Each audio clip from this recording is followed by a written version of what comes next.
দেশের মুখ্য নির্বাচন কমিশনার ইতিমধ্যেই রাজধানীতে বৈঠক করেছেন সমস্ত রাজ্যের মুখ্য নির্বাচনী আধিকারিক তাদের সঙ্গে।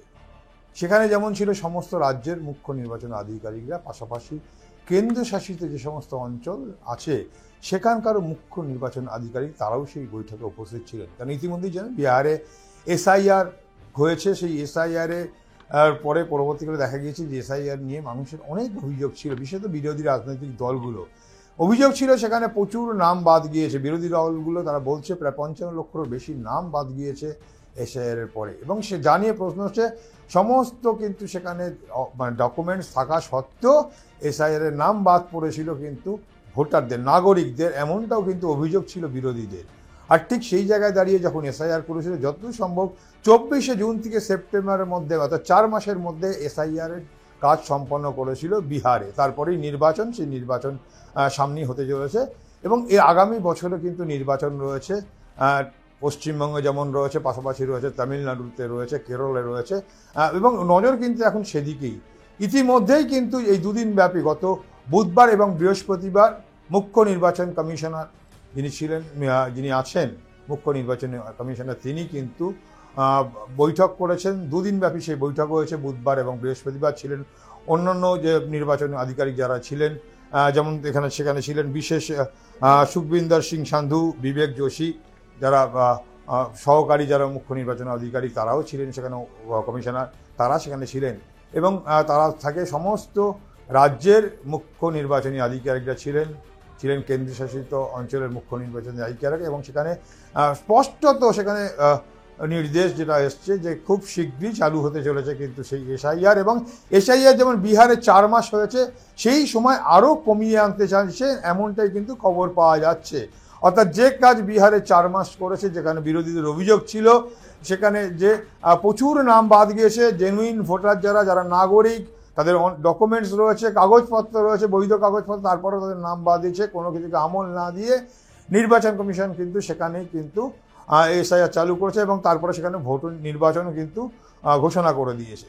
ঠিক একইভাবে অন্যান্য রাজ্যগুলো, বিশেষত টার্গেট যেটা অভিযোগ করছে বিরোধীরা, যে বিরোধী রাজ্যগুলোকে টার্গেট করে নেওয়া হচ্ছে। ইতিমধ্যেই কিন্তু যে সমস্ত ম্যাপিং করা হয়েছে, সেই ম্যাপিং নিয়েও কিন্তু বিস্তারিত আলোচনা হয়েছে।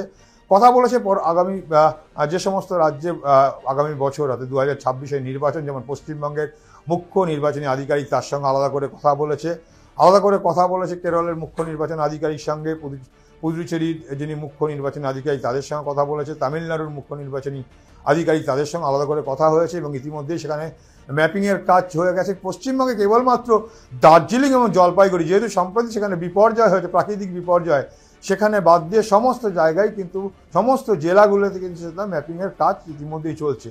এবং এছাড়াও ম্যাপিংয়ের কাজ চলছে দিল্লিতে, ম্যাপিংয়ের কাজ চলছে। এর পাশাপাশি বেশ কয়েকটি রাজ্যে কিন্তু ইতিমধ্যেই ম্যাপিংয়ের কাজ কিন্তু সেখানে চলছে।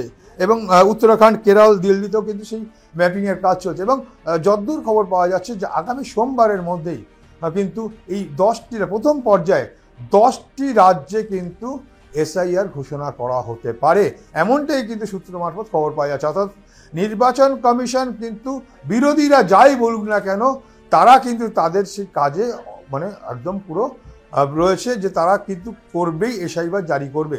এবং এসআইআর এর ক্ষেত্রে দেখা যাচ্ছে বিরোধীদের অভিযোগ করছে যে বৈধ ভোটারদের, তাদের বৈধ কাগজপত্র আছে, তারপরও আশঙ্কা যে তাদের নাম বাদ দেবে। এবং মূলত যেখানে বিরোধী রাজ্যগুলো আছে সেই বিরোধী রাজ্যগুলোকেই টার্গেট করছে, এমনটাই অভিযোগ।